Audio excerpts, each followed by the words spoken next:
वैकुंठ में एक संगीत का कार्यक्रम हुआ, तो मैं इस बात पर चर्चा कर रहा था कि कंठ मिले तो समझो भगवान की कृपा है।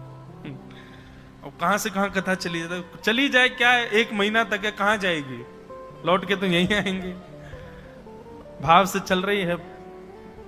तो एक संगीत का कार्यक्रम हुआ वैकुंठ में, बड़े बड़े संगीतज्ञ आए मंच पर, सब देवता भी बैठे थे। अब नारद जी का इतना अधिकार है कि नारद जी सब देवताओं से आगे निकल करके और भगवान की शेष शैया से कमर लगा के बैठते हैं, ठाकुर जी को प्रणाम करके। जैसे किसी का बहुत अधिकार होता है, गुरुजनों के बहुत समीप रहता है, ऐसे ही नारद जी सीधे जाते हैं और ठाकुर जी को प्रणाम करके शेष शैया से कमर लगा के बैठते हैं ठाकुर जी के चरणों के पास। भगवान पौड़े थे, नारद जी प्रणाम करके बैठ गए। हा हा हु गंधर्व गा रहे थे, नारद जी आंख बंद करके सुन रहे थे स्वरों को। ठाकुर जी नारद जी को देख रहे थे। नारद जी को देखते देखते भगवान को एक आनंद लीला सूझने लगी, अंदर मन में भाव आने लगा। बोले सब गाते हैं, कभी नारद गाता हुआ नहीं दिखा मुझे, क्या करें, नारद के पास बेचारे के पास कंठ नहीं है ना, गा नहीं सकता। तो भगवान ने एक लीला करी, अपने पैर के अंगूठे से नारद जी के चोटी घुमाने लगे गोल गोल। वहीं बैठे थे नारद जी। नारद जी पीछे मुड़े, जी जय जय आज्ञा। भगवान बोले इधर आओ। नारद जी पास गए। ठाकुर जी बोले तुम यहां क्या कर रहे हो?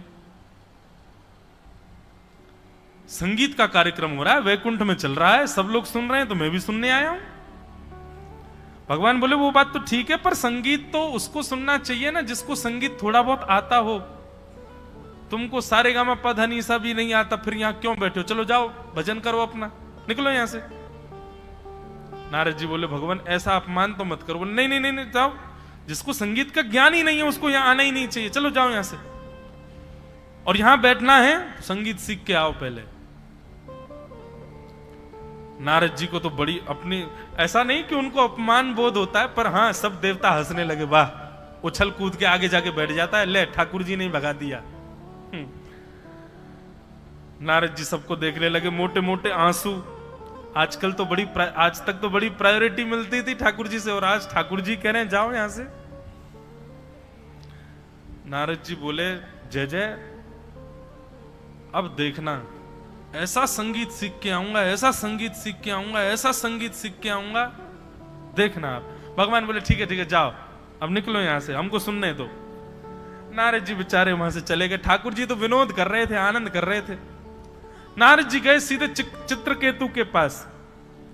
ब्रह्मा जी के पिए हैं चित्रकेतु। चित्रकेतु के पास जाकर के नारद जी बोले इस ब्रह्मांड में सबसे बड़ा संगीत का उद्गाता कौन है, सबसे बड़ा संगीत का ज्ञानी कौन है, उसका पता बताओ, मैं सीखने जाऊंगा।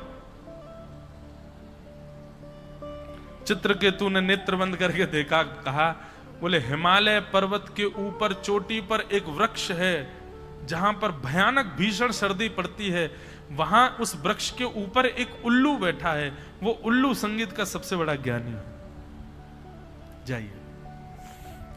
नारद जी महाराज हिमालय पर आ गए। उल्लूखल उल्लू के पास बैठे, बोले गुरुदेव हमको संगीत सिखाओ। और महाराज उस भयावह सर्दी में नारद जी महाराज ने 2000 वर्ष तक उस उल्लू से संगीत की विद्या को ग्रहण किया, संगीत सीखा। केवल किस लिए? ठाकुर जी को रिझाने के लिए।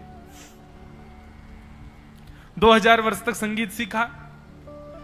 जैसे ही प्रणाम करके जाने लगे तो उल्लू महाराज बोले सुनिए, अपने संगीत को थोड़ा और तराशने के लिए ना कुछ समय आप महादेव के पास जाओ, कुछ दिन महादेव से भी संगीत सीखो। ठीक है। और 1000 वर्ष के लिए फिर नारद जी महाराज महादेव के पास गए, वहां संगीत सीखा। 3000 वर्ष साधना की संगीत की। और महादेव के यहां सीखने के बाद एक दिन महादेव ध्यानस्थ बैठे थे और नारद जी महाराज के स्वर को सुनकर के बस उन्होंने प्रसन्न होकर के आशीष दे दिया, वाह बहुत सुंदर। बस महादेव बहुत सुंदर बोलते हैं, उसके बाद क्या करना?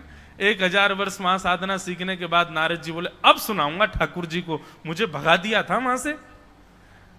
अच्छा, ये कोई प्रतिस्पर्धा या ईर्ष्या नहीं, ये प्रेम जहां प्रेमी होते वहां ऐसी बात हो जाती है ना। नारद जी बोले मुझको भगा दिया था सभा से, तुम जानकार नहीं हो, अब देखना ऐसा गाऊंगा ऐसा गाऊंगा, ये हा हा हु गंधर्व भी मेरे सामने नतमस्तक हो जाएंगे, अरे सरस्वती का स्वर भी मेरे सामने फीका लगने लगेगा। ठाकुर जी के प्रति थोड़ी सी लड़ाई झगड़े की भाव आ जाए यहां तक तो ठीक था, पर हा हा हु गंधर्व और सरस्वती इनके प्रति जो ईर्ष्या का भाव आया, ठाकुर जी को यह प्रिय नहीं था। भगवान बोले नारद श्रेष्ठ तो हो गया, लेकिन ईर्ष्या आ गई इसके चित्त में। भगवान बोले एक लीला करते हैं।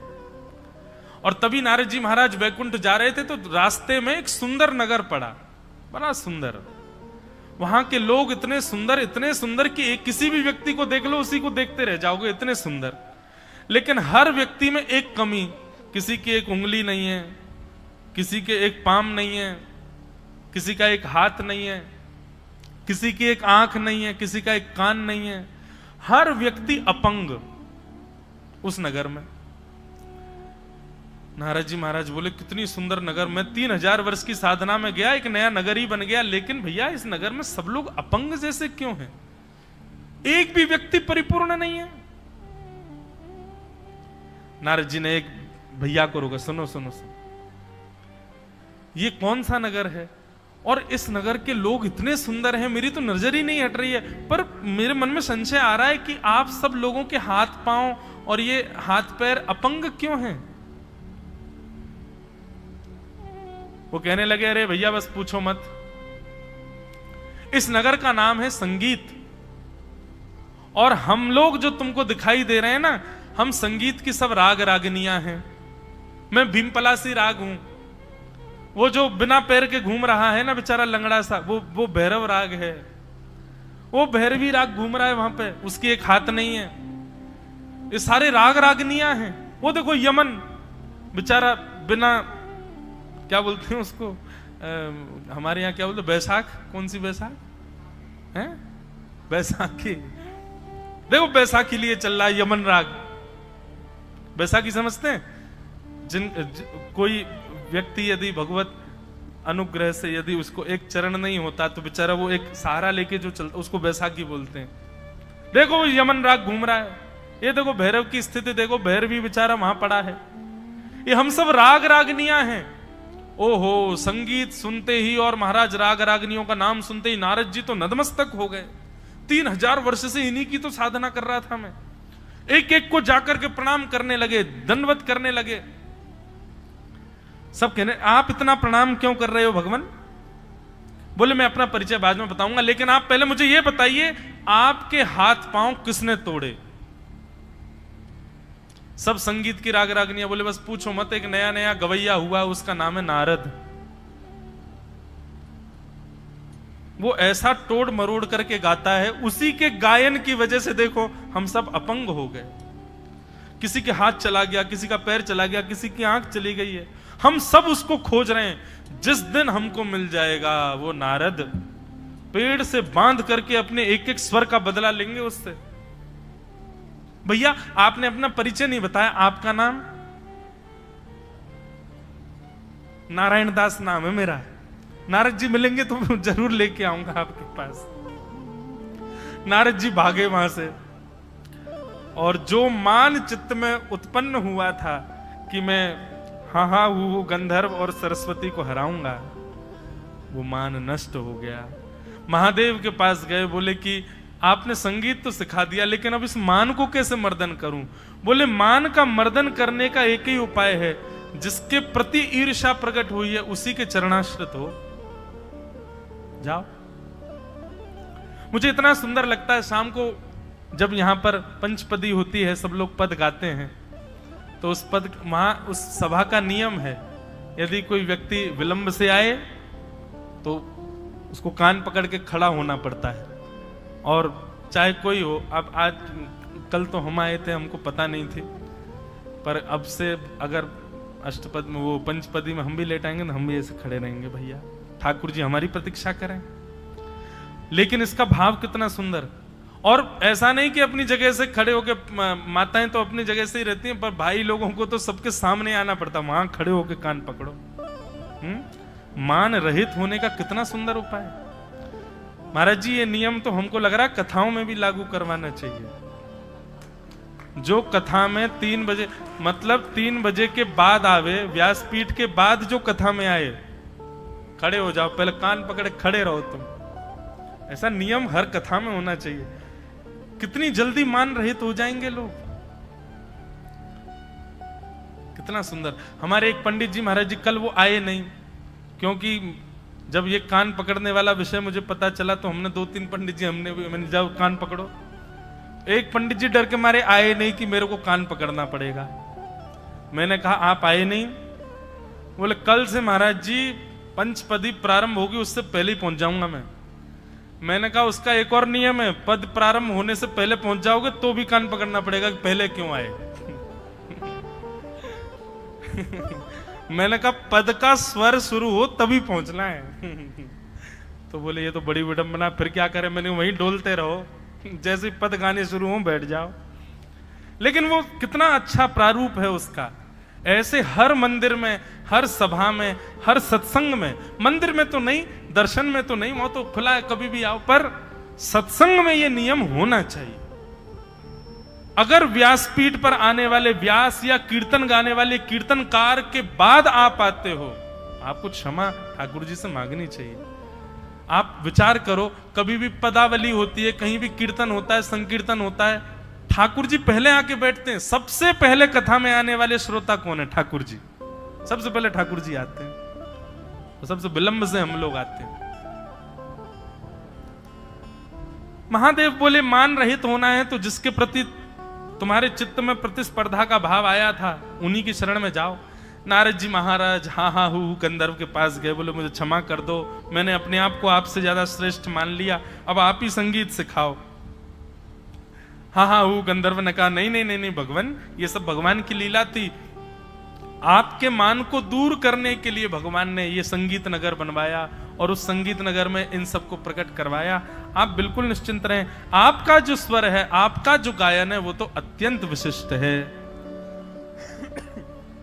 नारद जी महाराज बोले मुझे कैसे पता चलेगा? बोले अभी 3 दिन बाद फिर से संगीत का समायोजन होगा, आप पधारिएगा। पिछली बार आपको भगा दिया था, अब की बार ठाकुर स्वीकार करेंगे। सबसे पहले प्रस्तुति हाँ हाँ हु गंधर्व ने की, दूसरी प्रस्तुति सरस्वती मैया ने की, तीसरी प्रस्तुति अन्य अन्य देवगणों ने की।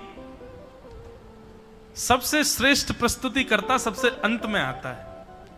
सबसे अंत में प्रस्तुति देने के लिए नाम उद्घोषणा की महादेव ने।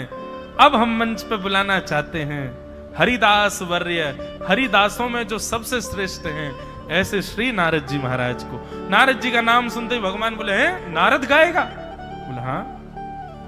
नारद जी महाराज मंच पर आए, मंच पर आकर के ठाकुर जी को प्रणाम। ठाकुर जी अभी तक तो पौड़े थे, अब बैठ गए। अच्छा नारद गाएगा? बोले हाँ। और श्री नारद जी महाराज ने जैसे ही नेत्र बंद करके स्वर लगाया, ऐसा स्वर गूंजा महाराज आभा मंडल में। औरों की स्थिति तो मैं क्या वर्णन करूं, पर बस ये स्थिति समझ लीजिए कि जैसे ही नारद जी ने गाना प्रारंभ किया, शेष शैया पर खड़े होकर के चतुर्भुज उठा करके ठाकुर जी नृत्य करने लग गए श्री नारद जी के भाव को सुन करके। हाँ।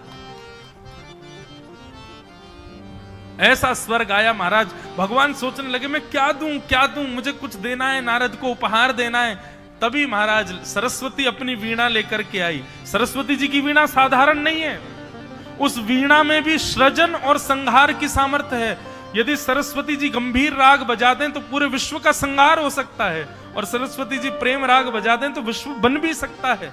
वो संहार और विनाश का भी कारक है वो वीणा। वो वीणा ला करके भगवान को प्रदान की, और भगवान ने वही वीणा प्रेम प्रसन्न होकर के नारद जी महाराज को अर्पित करके अपने हृदय से श्री नारद जी को लगा दिया। बोलो भक्त वत्सल भगवान। देव दत्ताम इमाम वीणाम स्वर ब्रह्म विभूषिताम मूर्छयित्वा हरिकथा गायमानश्चराम्यहम्। हमारे पूज्य श्री मलुकपीठ वाले महाराज जी एक बार एक बात कह रहे थे, ये देवदत्ता वीणा क्या है? देवदत्ता वीणा क्या है? ठाकुर जी के प्रति प्रकट होने वाला, ठाकुर जी को रिझाने के लिए प्रकट होने वाला चित्त में जो भाव है वही देवदत्त वीणा है। जब तक आप संसार के रंजन के भाव से चित्त में भाव प्रकट कर रहे हो तब तक नहीं। जिस दिन ऐसा भाव आ जाए कि मुझे ठाकुर जी को प्रसन्न करना है अपनी इस भाव से, इस कला से, इस स्वभाव से, वही आपकी देवदत्त वीणा है।